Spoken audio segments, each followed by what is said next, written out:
Hello. So in this video, I want to show you the progression builder tool in Multiphonics.app. So this is a great tool that you can use to build short progressions of clarinet multiphonics based either on idiomatic fingering changes or on voice leading. There are two ways to decide on your starting multiphonic. So either you can just use a random pick here, or if you're within the database itself and you've already got a multiphonic that you really love, like let's just pick one at random here. Let's go with this one. You'll see that in the detailed view, when you've clicked open on that multiphonic, there's lots of information, of course, but there's also this button here called Start a Progression with this multiphonic. And, oh, this has got one of my favorite emojis as well, the duck emoji. People have selected that one. Okay, so start progression with this multiphonic, and this automatically reopens the progression builder with that multiphonic as your starting multiphonic. So from here, what it's going to do is it's going to suggest you can change the options here from either 5, 10, or 20 multiphonics that could follow this one. And here we're doing it based on fingering change. So it's going to find close fingering movements for you. What it's not going to do is it's not going to be looking for close resistance change moments. That's pretty much impossible for me to put into the app. So this is really the first step, and what you're going to want to do is to try this out with a player. Although one thing you can do is you can go into this sort of filter menu here, and you can make sure you're only showing very easy multiphonics. And if you've got a player who's not super experienced with contemporary music or with playing multiphonics, then this is probably a good way to go to make their life as easy as possible. So now we've got that. You can also select things like dynamics or characteristics. So I have all of these different tags for multiphonics.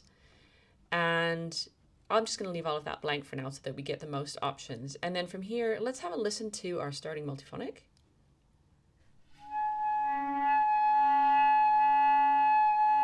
That's a beauty. Okay, and then so we're going to select the next one. And I think I'm probably going to want to go with this one. Yeah. We're going to go for quite buzzy ones here today.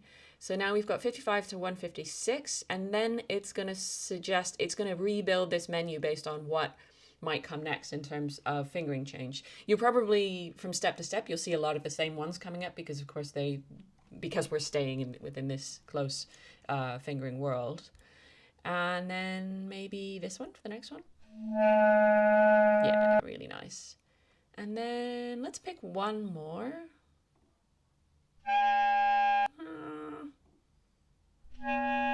Sure. Quite similar in sound, similar in pitch, but quite somehow a bit different in sound, I think. And then, so now we've got this short progression, and there are a few things you can do from here. You can kind of play it through. Very nice. You can export all the SVGs to a zip file. You can save it to a list. You can save this progression to come back later. And the reason that I have these two different kinds of saves is because if you save the progression, then you can come back and work on it as a progression.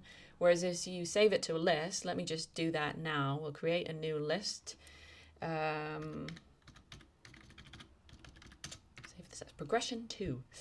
And then if I go into my lists view down here, then what I can do from here is I can add multiphonics that are not working from this sort of progression world, if that makes sense. And I can also do things like add silence.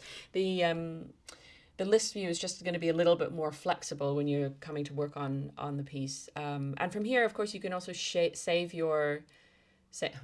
your progression with your player or with your teacher or with a friend to get some more ideas.